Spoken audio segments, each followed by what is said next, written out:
I am Kagetsu of Elusia. I'm Lady Anna, the mysterious merchant. Have at you! Oh! That was fun, was it not? Okay, it took me 2 weeks, but I finally finished Fire Emblem Engage. I am a really big fan of the Fire Emblem series. The strategy-based combat and hyper-focus on creating relationships with other people is a concept that just really caters to my interests. And the series' previous title, Three Houses, is actually one of my favorite gaming experiences I've had in recent memory. What really caught my eye about that game was its rich world building and political storytelling that I honestly was not expecting from an anime chess game. Also, it had Claude. Three Houses really captivated me, and then when Engage was announced and I saw that trailer, I got really excited.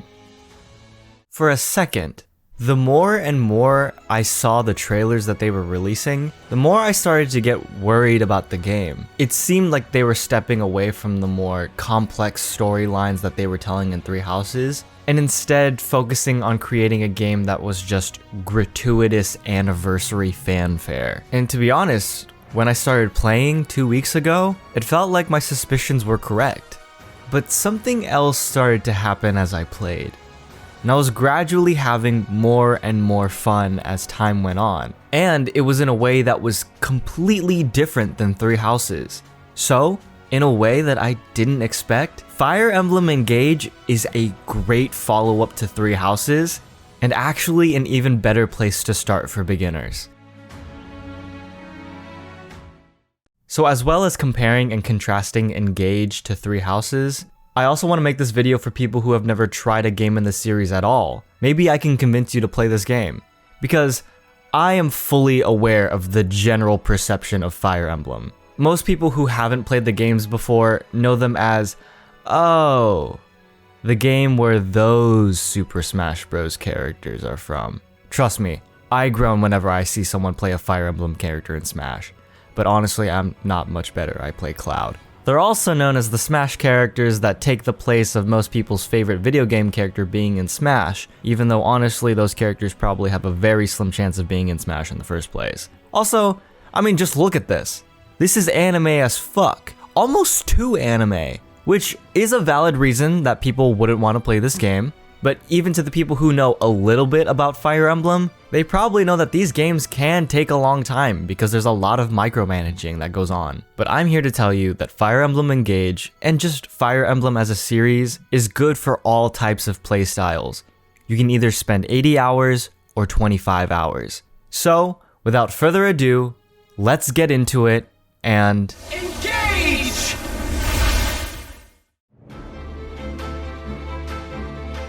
Okay, yeah, that transition was pretty corny. But honestly, that's the vibe of the game, baby. I usually like talking about gameplay first and then delve into the story, but I'm gonna switch things up because I actually have more to say about the gameplay this time around. Also, I will keep this mostly spoiler-free, but also as you'll see on screen, there's a few characters on my team who are later game additions, but don't worry, those aren't too spoilery either. But yes, simply put, this game is corny as fuck. The plotline is just generic shonen anime fanfare. It is textbook hero's journey, down to the letter. To the point where I'm pretty sure Joseph Campbell is somewhere in hell getting off to the fact that someone even wrote this script. But this actually isn't anything new for Fire Emblem. Fire Emblem revels in its light versus dark storytelling. It gives a few plot twists here and there, but overall it's about seeing the world turn back to peace from darkness. So here is a short summary for the game. You are the Divine Dragon, a god with immense power to keep the world at peace and protected.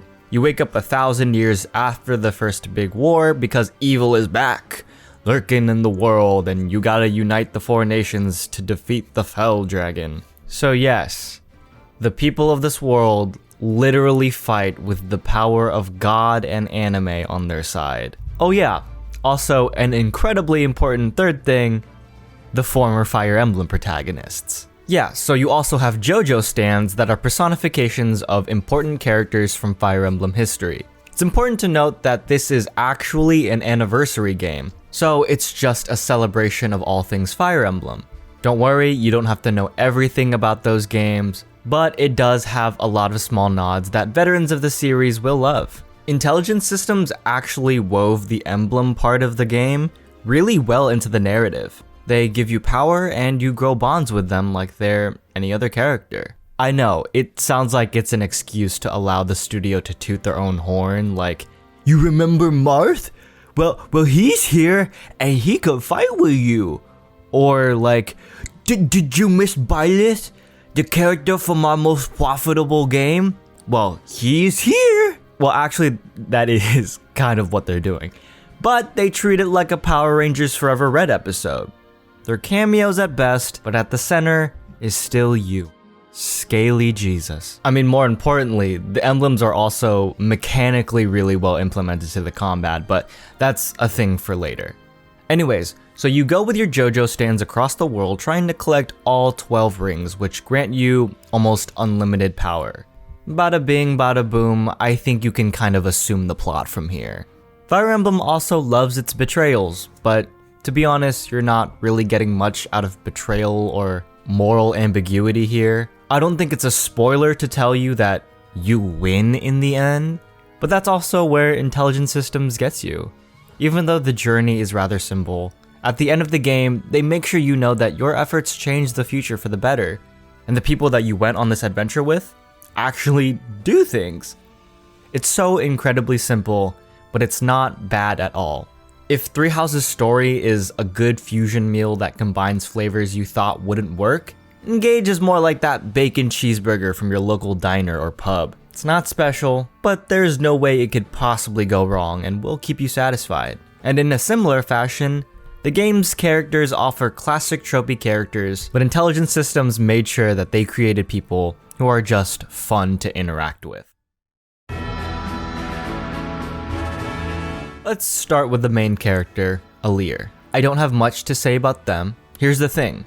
They're a legacy character. They represent ideals more than anything else. They represent kind of what it means to be a Fire Emblem protagonist. This means they're not really much outside of just being courageous, loyal, and kind. They've got a little bit of an interesting backstory, but their personality has two modes. I fight for my friends, and I cry for my friends. I mean, it's still more personality than you get out of Byleth, but at the same time, Byleth as a main character is meant to be something completely different.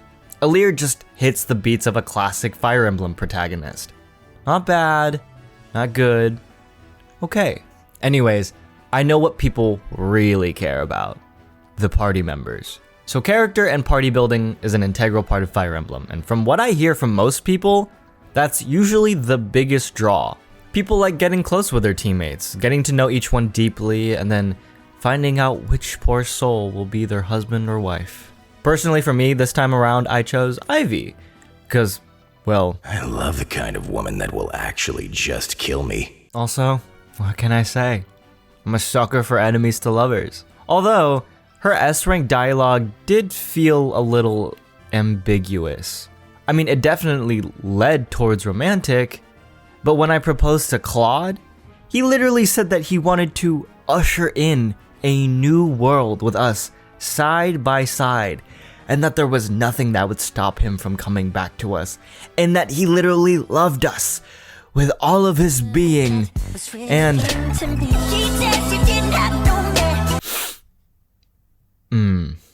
I'm sorry, I got lost. What was I talking about? Yes. While Ivy's was very romantic and I did like her reaction to our proposal, she didn't have much of a confession. Another thing is that when I first saw Engage's character design, I honestly was a little disappointed. It seemed like they were suffering from Genshin Impact syndrome and seemed a little generic looking. Also, the main character looked like this. And no joke, when I was researching for this script, I found out that one of the designers is just straight up a VTuber artist, which honestly makes everything make a little bit more sense. And in general, I was just worried that I wouldn't be attached to these characters like I was with my coveted golden deers. But that's where this game's return to form actually really helped it. Encountering these characters in the wild really helped me define who I wanted on my team. The character intros are so strong, and it gets to the point where you feel bad that someone kinda has to be left out. One of my favorite things about Fire Emblem in general is that the game doesn't hinder you from having certain people on your team due to combat restrictions. Any character with enough love and training can be an absolute beast on the battlefield. Now, I know there are different reasons why different people like to choose their party members, such as you like them for their backstory, you find them attractive, or you kind of feel bad that they aren't on the battlefield because they're low-key integral to the story. But Engage, just in general, was so hard to find the perfect team because each of these people was so much funnier than the last.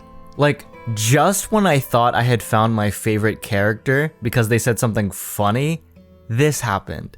You must have great eyesight, Yunaka. Yeah, I have a killer's eyes. What was that? Killer eyes! I've got killer eyes. You know, they're great at seeing stuff. Yeah. Fuck that noise. This is Yunaka Emblem, bitch. And while the characters don't ever get the depth that 3 house characters do, they do this thing where they appear one way, but then when you actually talk to them, they're flipped on their head. For example, when you first meet Ivy, she has this sultry voice, and she kinda sounds like she has never thought twice about murdering someone. But when you actually have a support dialogue with her, you learn that she's basically scared of everything. Like, she's deeply afraid of ghost stories, and it's actually really sweet. And speaking of the support dialogues have never been this funny. Then how do you express bonds of friendship in your lands? Would you like to quiz me? Quiz you? On what subject? No. Quiz. When 2 people press their mouths together. Come, give me a quiz. I would be in tears after watching a support dialogue, and this is definitely due to the game's incredible voice acting and voice direction. You'll have your generic line readings here and there, but for most of the support dialogues, you can tell the people in the studio were just having so much fun. And you can kind of tell that Intelligence Systems knows how to tell jokes through their specific dialogue system, because they'll never stay on a bit for too long, and then they'll just fade to black after the punchline, leaving you like, did I just fucking hear that correctly? Also, while I didn't feel an extreme connection to the characters during the journey, when I read their post-war epilogues, I still felt a little tugging at my chest. It goes to show that just any connections to these characters will in some way make you feel things when you get to see what happens to them after the journey. I'm really glad Fire Emblem does this. Also, I'm not gonna spoil it, but one of those epilogues is like really fucking sad out of nowhere. And I read it like, what? Anyways, I encourage you to just have fun with these characters, and rather than look for something extremely deep, be ready to just be entertained.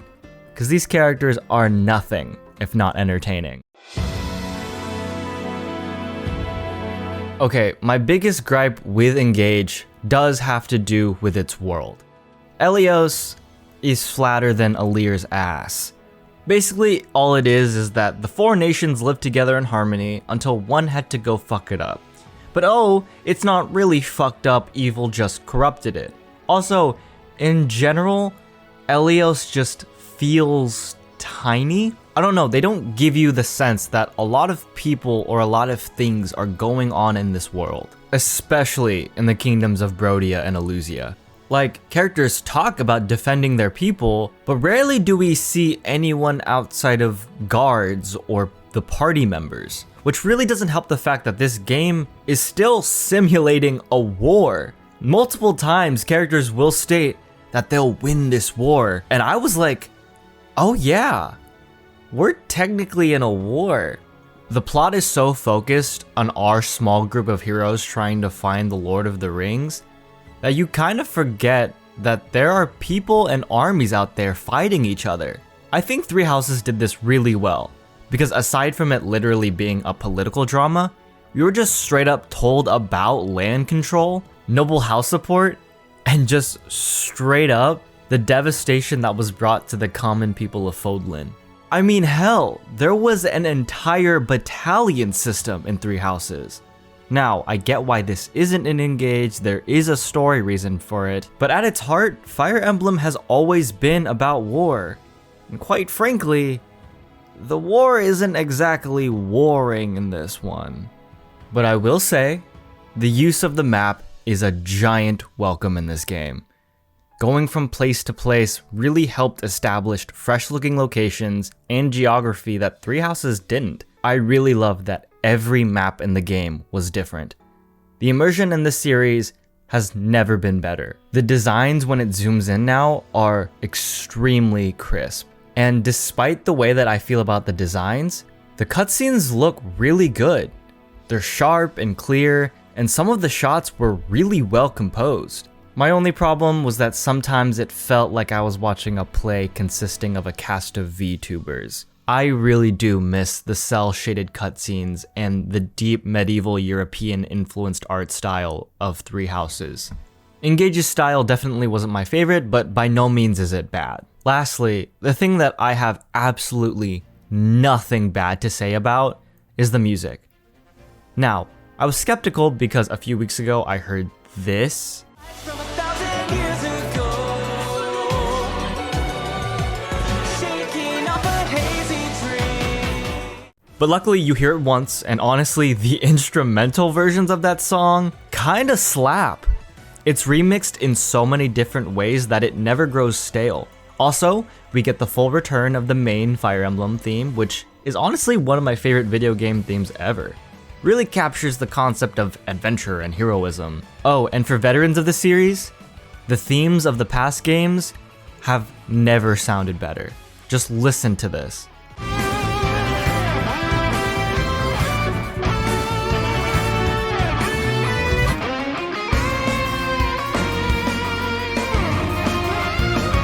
Also, I didn't know this until after I beat the game, but you can change the battle music to whatever you want it to be from the soundtrack, which is a super nice touch. I do have to give a special shout out as a creator because no one tells you that the most annoying part of being a video game reviewer / video essayist is collecting footage. But Fire Emblem has always put cutscene and dialogue galleries in their games, and for that they can have all of my money. But that's all I got on presentation, so let's talk gameplay. I have to admit something really embarrassing. I did not understand how Fire Emblem combat worked when I first played it, which is really embarrassing when you realize that I'm not even talking about the hard Fire Emblem games. I'm talking about Three Houses, which didn't even have the weapon triangle. For those who have never played the series, most Fire Emblem games feature something called a weapon triangle, which is just rock, paper, scissors in weapon form. Sword beats axe, axe beats polearm, and polearm beats sword. This adds a teeny tiny bit more strategy in this strategy game. But they threw that system out in Three Houses. Kind of, not really. But when I was going through my first playthrough of Three Houses, I was just throwing out characters at an enemy, not even thinking if they'd survive the enemy phase. And this didn't even get any better. After the time skip in Three Houses, my Byleth for some reason got super overleveled, and my units other than Claude and Hilda were underleveled, so I straight up would only send out those 3 units. And you might be wondering, Dan, what do you mean for some reason? It's a strategy game. You have command over all of your units. You know when and how exactly you level your characters. I don't know, okay? It just happened. Don't get me wrong, it still worked and it got me through normal mode, but it never felt right. But also the schooling system in Three Houses is kind of complex in the most different way Fire Emblem has ever tackled skill leveling. Engage is completely different, and in the best way. Off the bat, the game teaches you how exactly to use all of its systems. The home base is back, but the Somniel is much smaller and more streamlined than Garreg Mach. So instead of going to the Vatican, now you have a little mini resort to live in. But what I really like is now leveling is more streamlined and you can focus less on trying to level up individual skills. Skills are now attached to emblems, and when you grow bonds with your emblems, you get the ability to acquire their stats and skills. skills are bought with SP points, which you get by just battling with any emblem equipped in the first place. So basically you go out and fight, which means you're leveling up both your character and their bonds with their emblem, which in turn gives you SP points, which allows you to buy more skills from emblems. Everything is connected now, which makes it 10 times easier to follow and keep things organized. Also, you can just straight up buy bond levels with bond fragments, which you pick up after every battle. The game has now added an exploration phase where after every battle, you get to travel the map on foot and pick up supplies and talk to your party, which sometimes gives you bond fragments. You can also adopt animals in the exploration phase, which you can pet and will also give you more supplies, so that's already giving it a 10 out of 10. Also, obviously, as I mentioned, the big new mechanic of the game are the emblems. I'm not gonna lie, I had so much fun with the emblem rings. On top of the aforementioned skills and abilities you get from buying from emblems, each emblem gives you a specific set of weapons and abilities when you engage with them. Now, sadly, you cannot engage them, to those of you who are wondering if you can S rank an emblem, but you can still have bonds with them. I thought the engage feature would be a little too complex, but they wove it perfectly with the leveling to the point where it's actually really easy to understand, but very detailed if you want to go into them. The most fun comes from trying to figure out which emblem goes with which character. Some pairs are better because their skills are attached to that specific character's weapon, but you can also experiment with pairs to figure out what kind of stat you want to boost on a character. For example, I put Lucina on Yunaka because I really wanted her dex to be higher, and thus she was actually critting really often. Also, just engaging with a character builds bond levels and SP points so you can upgrade further later. Everything leads to the next fight and makes everything more streamlined. And this is why this game actually took me 60 hours to beat. I became obsessed, and I mean obsessed, with maxing out units. Meticulously training certain units under certain emblems and making sure that they have perfect equipment. I trained my Chloe so hard that basically every hit she was doing was a crit. And it was beautiful. It got to the point where now, instead of my main character being over-leveled, everyone was over-leveled. And it was because I put in the work to do it. Also, you don't even have to do this.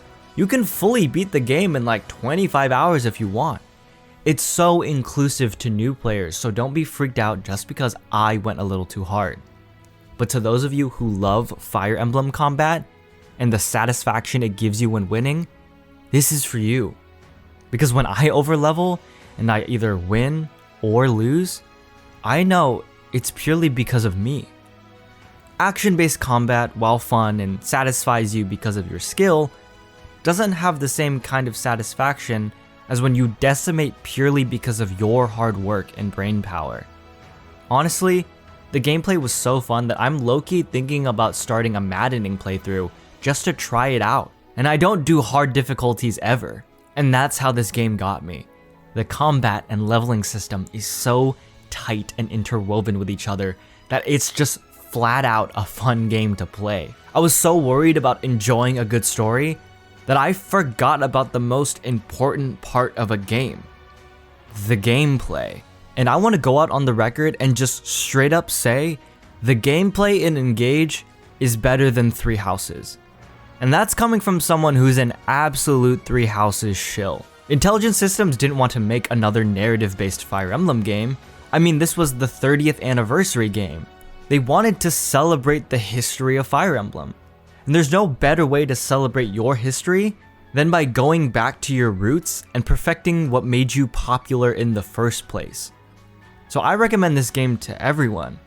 Whether you're a longtime fan who's been playing since the 90s, someone who's picked up the series with Three Houses, or someone who hasn't played anything in the series at all. This game offers anyone a really great experience. So yes, Fire Emblem Engage is the perfect follow-up to Three Houses, and the best starting point for any potential new fans.